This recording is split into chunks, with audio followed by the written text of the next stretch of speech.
iPads and other devices are called tablets because they belong on tables. They are tested 20 centimeters away from that big guy that I showed you before. 20 centimeters away. They are not approved to be held in the laps of little children, although millions of kids are having them now in schools because the people involved in educational technology and those involved in public health research are not talking to one another. Because if they were, they would understand that you're giving children a two-way microwave radiating device, and if you must give them such a device for learning purposes, put it on airplane mode so that it's not sending and receiving signals as it does otherwise. Now, this is some new modeling, again, that we've developed with colleagues in Brazil, and we can share with you how we've done it. We first start out with the MRI and create the model with 1 millimeter voxels, and this is quite a bit of work goes into creating this, and here is what it looks like after a period of 6 minutes. And that's really not as bad as it might look, because you see the red area only gets partway through the eye of the adult, right? The one that we're really concerned about is this one with the young child. And this is a 3-year-old brain that we modeled. And you see that by the end of that 6-minute call, the peak radiation, yellow and red, is getting all the way into almost both eyes. And again, this is one call, and it's not going to kill anybody. It may not cause any biological effect whatsoever for 1 call, or 2 calls, or 3 calls. But the question is, what's the cumulative impact of this kind of exposure? How do we evaluate it? And I want to show you an example of some of the work that we are doing now that I'm releasing here for the first time.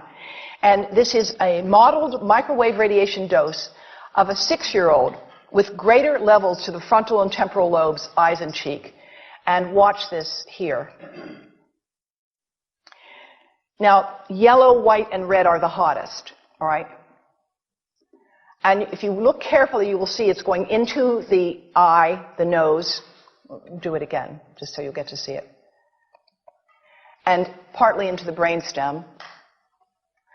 Now, that's just showing you that there's going to be some exposure into that area of a young head. It doesn't tell you that there's any biological effect, right? Now, the next slide is going to show you something that might be of interest to students and faculty here. And that has to do with exposure to the reproductive organs. We call them the gonads. I think you say the testicles. And bone marrow. And look here at the radiation as it gets into the groin area. And that's just from having a mobile phone modeled into the pocket. And this, again, is based on a normalized SAR with I think we had a dipole antenna. Now, the breast. The breast is mostly fat, contains a lot of fluid. Things that contain fat and fluid cook faster in the microwave oven. Now, a cell phone can't cook anything, all right? Mobile phones do not pop popcorn. That was a fraud. They don't make any heat that we know of, otherwise they wouldn't be permitted. But they do go through things that contain fat and fluid, and we are now working at Environmental Health Trust with scientists at the University of California, San Francisco, scientists at formerly the president of the American Cancer Society of California, because we are seeing women who keep cell phones in their bras. Has anyone seen a woman put a cell phone in her bra? Hands up, please.